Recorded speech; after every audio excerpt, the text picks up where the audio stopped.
Hello students, इस session में हम लोग बात करने वाले हैं पोटेंशियल एनर्जी के बारे में, राइट।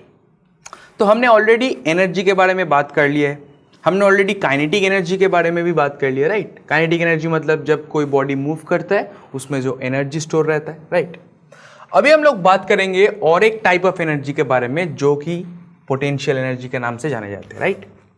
तो हमें ये ऑलरेडी पता है कि अगर आप किसी भी पर्टिकुलर बॉडी की एनर्जी फाइंड आउट करते हो, इसका मतलब क्या, इसका मतलब इनमें कितना काम या फिर वर्क करने की क्षमता है या कैपेसिटी है, राइट। तो जितना ज़्यादा एक बॉडी के अंदर एनर्जी स्टोर होगा उतना ज़्यादा वो काम कर पाएगा, right. So it is the capacity of the body to do work. Similarly हम ये भी कह सकते हैं कि अगर हम इस पर्टिकुलर बॉडी के ऊपर कुछ काम करें, इस पर्टिकुलर बॉडी के ऊपर कुछ काम करें तो इस बॉडी में भी एनर्जी स्टोर हो जाता है, राइट। चलिए इस बात में जरा और डिटेल में चर्चा करते हैं इस बात के ऊपर। फॉर एग्जांपल एक सिंपल सी एक्सपेरिमेंट आप कर सकते हो। फॉर एग्जांपल आपने एक ऐसा स्लोपिंग सरफेस लिया, राइट। और यहां पे आपने क्या रखा, एक छोटा सा हल्का सा कागज का या फिर पिच बोर्ड का बॉक्स, राइट। आपने एक लोहे का बॉल लिया, लोहे का बॉल को अपने एक पर्टिकुलर हाइट मान लेते हैं h1 से रिलीज किया, राइट। तो क्या होगा, ये बॉल रोल करते हुए इधर आएंगे और इस पर्टिकुलर बॉक्स को डिस्प्लेस करेंगे। तो मान लेते हैं कि अभी जो नया पोजीशन हो गया इस बॉक्स का वो कुछ ये है, और ये जो बॉक्स है अपनी जगह से s1 डिस्टेंस की दूरी पे चला गया, राइट। अभी हम मान लेते हैं कि हम सेम सेटअप में इसी एक्सपेरिमेंट को दोहराते हैं, लेकिन अभी ये जो स्लोप है इसको थोड़ा ज़्यादा ऊंचा कर देते हैं, इसको थोड़ा इसका स्लोप जो है वो थोड़ा इंक्रीज कर देते हैं, राइट। अभी हम मान लेते हैं कि हमने सेम डिस्टेंस की दूरी पे वही बॉक्स को रखा और उसी बॉल को हमने यहाँ से रिलीज किया। कितने हाइट से, मान लेते हैं अभी इनका जो हाइट है वो है h2। तो हम क्या देखेंगे, बॉल फिर से रोल करती हुई आएगी, इस पिच बोर्ड की जो बॉक्स है इसको डिस्प्लेस करेंगे। अभी हम मान लेते हैं कि ये जो डिस्प्लेसमेंट है ये है s2।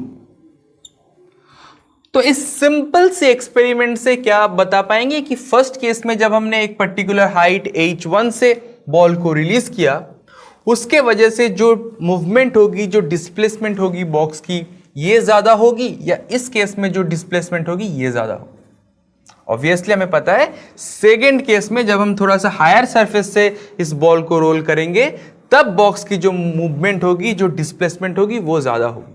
लेकिन ऐसा क्यों? यही है कंसेप्ट, यही है फंडा बिहाइंड पोटेंशियल एनर्जी। जब आप एक बॉल को एक पर्टिकुलर पोजीशन पे रखते हो, फॉर एग्जाम्पल अगर हम बात करें किसी एक पर्टिकुलर चीज को अगर हम ऊपर ले जाने की कोशिश करें तो क्या हम उस पर वर्क नहीं कर रहे? किसके खिलाफ?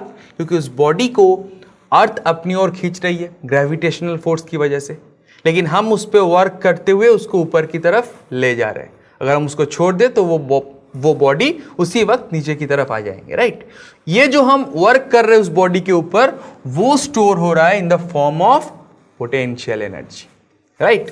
फॉर एग्जाम्पल अगर आप एक बिल्डिंग के ऊपर एक बॉल को रखते हो, फॉर एग्जाम्पल ये एक बिल्डिंग है, आपने इस बॉल को यहां पे रखा और बिल्डिंग का हाइट है h, राइट। तो इसका मतलब अगर आप बॉल को जब यहां से यहां तक ले गए तो इस बॉल की नीचे की तरफ एक फोर्स अप्लाई हो रहा था।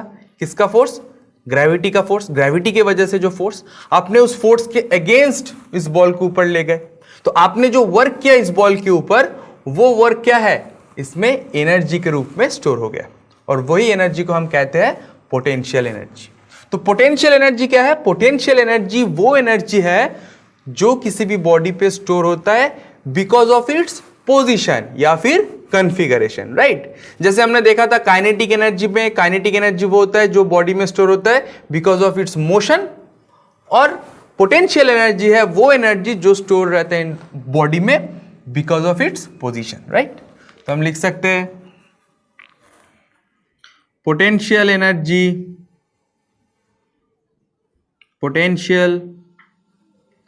Energy is the energy stored in a body by virtue of its position or configuration.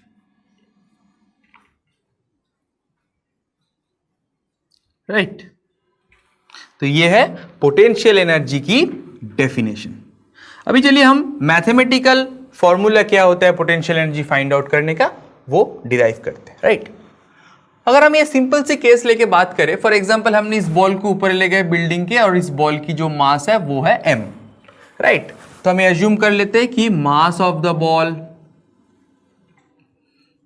Of ball is m और ये जो हाइट पे आप ले गए वो हाइट है h।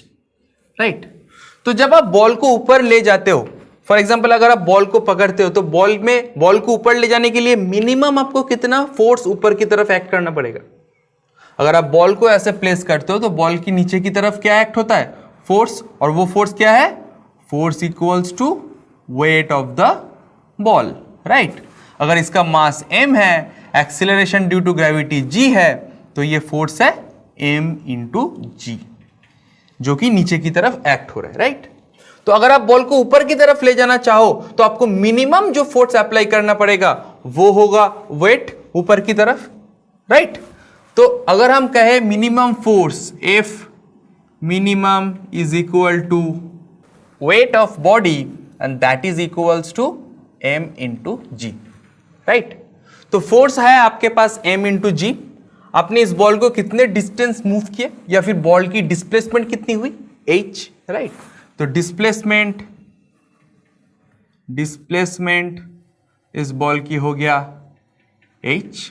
राइट यानी कि आप बॉल के ऊपर कितना वर्क डन किए, so work done on ball is equal to F into d is equal to potential energy जो इस बॉल में स्टोर होगा, पोटेंशियल एनर्जी। राइट ये है मेन कंसेप्ट। तो हम पोटेंशियल एनर्जी को क्या लिख सकते हैं, potential energy is equal to F equals to m into g into h।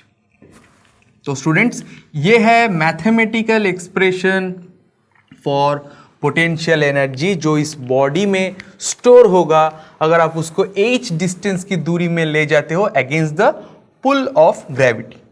Right और पोटेंशियल एनर्जी को भी हम मेजर करते हैं यूनिट, इनके जो ऐसा यूनिट सेम है एनर्जी के, दैट इज जूल, और इसको हम रिप्रेजेंट करते हैं कैपिटल J से। राइट तो स्टूडेंट ये था ऑल अबाउट पोटेंशियल एनर्जी। हमने देखा कि पोटेंशियल एनर्जी का मतलब क्या है, पोटेंशियल एनर्जी को हम कैसे एक्सपीरियंस कर सकते और पोटेंशियल एनर्जी का मैथमेटिकल एक्सप्रेशन क्या है।